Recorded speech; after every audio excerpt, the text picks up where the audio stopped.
Tingnan ko nga kung maayos.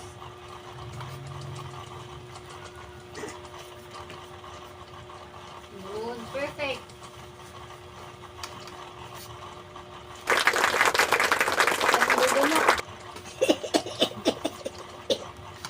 Hi guys. Dalawa lang ulit kami ni Donya dito. Kaya, aray ko.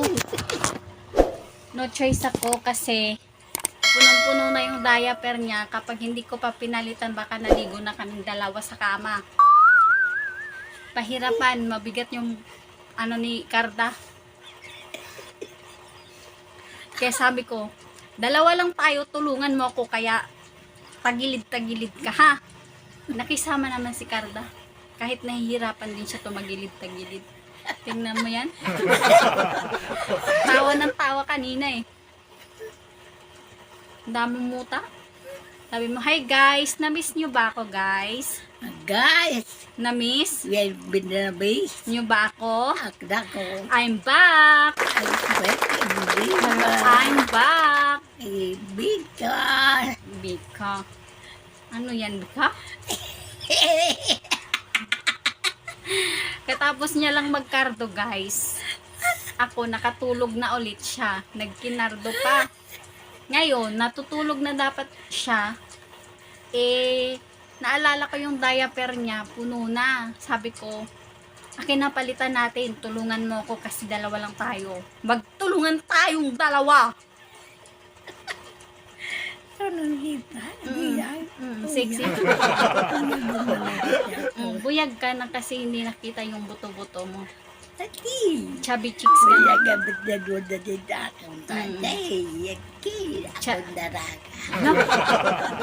Daraga. Chubby cheeks yan. Chubby cheeks na. Di na payatot na. Ang ganda ko. Maganda tayo, Nay. Oo. Matutulog ka na? Oo. Matulog na daw siya, guys. Kasi kaninang madaling araw pa yan gising. Anong oras na? Hindi pa natulog ulit. Nagkinardo na. Anong oras na ba, guys? 9 something na yata. Or quarter to 10 ng umaga. Ayun, guys. Tapos na si Donya palitan ng diaper. Kaya matutulog na siya para kahit paano komportable siyang matutulog. Good night. Sabi mo, good night. Good night. Ano? Basta totoo. Bida tutot? Anong bida tutot? Ayun guys, nag-ready na siya ng ano niya. Oh. Kumot. Oh. Ya. Tigidig-tigidig. Ya. Okay na. Isi mo. Ayan. Lalanding na si Carda. Lalanding na. Tulog na. Bye-bye guys. Sabi mo, bye-bye guys. Bye-bye, boss. Bye-bye boss. Ayan guys. Bagsak na si Carda.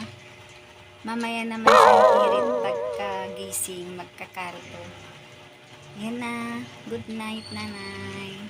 Guys, gising na si Donya Pipat. Nag-agi-agi na kasi. Ang buto na tubinan. Oh, ayan. Naka-duty na naman si Donya. Huwag ka lang itong mapata. Oh, ayan, nagidaw.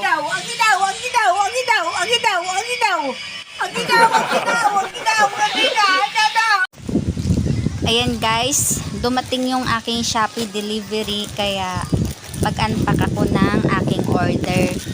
Tingnan nyo naman guys, nakabalot siya ng maayos. So, ibig sabihin, pinahalagahan ni seller yung item na ino-order sa kanya.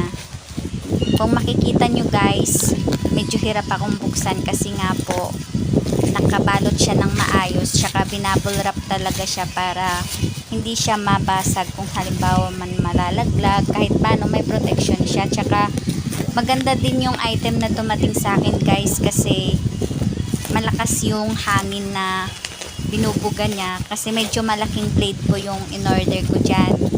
Tsaka sulit din yung bayad dahil ayun nga sa sinabi ko nga po na hindi siya bara-bara na pagkabalot, kumbaga talagang inayos talaga ng seller, at saka kay Kuya Ryder, salamat din dahil nakarating din po ng maayos yung item na in order.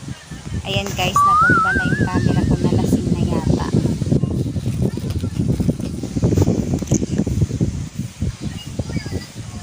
Ayan guys, habang busy ako sa pagkabit ng mga blade ng electric fan na yan, electric fan, mini fan, clip fan, basta yun na yun. Si Doña Pipat naman ay busy sa kanyang kardo. Ayan, kinakabit ko na yung clip, kinakabit ko na yung fan. Ha? Pasensya na guys, hindi ako sanay mag voice over, mali-mali na yung sinasabi ko. Kaya ipagpatawad nyo kung mali-mali ako.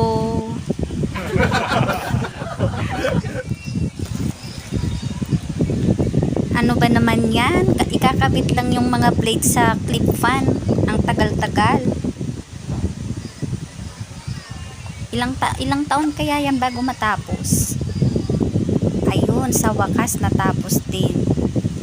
Ayan guys, ititesting ko na siya guys. Ayan, tingnan nyo naman, pati sa pagtanggal ng nakatali na ano ba yun? Nakatali na wire ng mini fan ay hirap din akong tanggalin. So, good luck to you sister. Ay self pala. Ang tagal. Ayan guys, matatanggal ko na rin siya sa wakas. Matatry ko na siya guys. Kung makikita nyo guys, ayan, natanggal na nga. At ayun na nga, itatry na natin. Pasensya na guys sa aking voice over. Sana naman po. Ayun guys. Ayan, nakita nyo guys, gumana siya. Pasensya na sa aking voice over guys. Salamat po sa panunood. Thank you.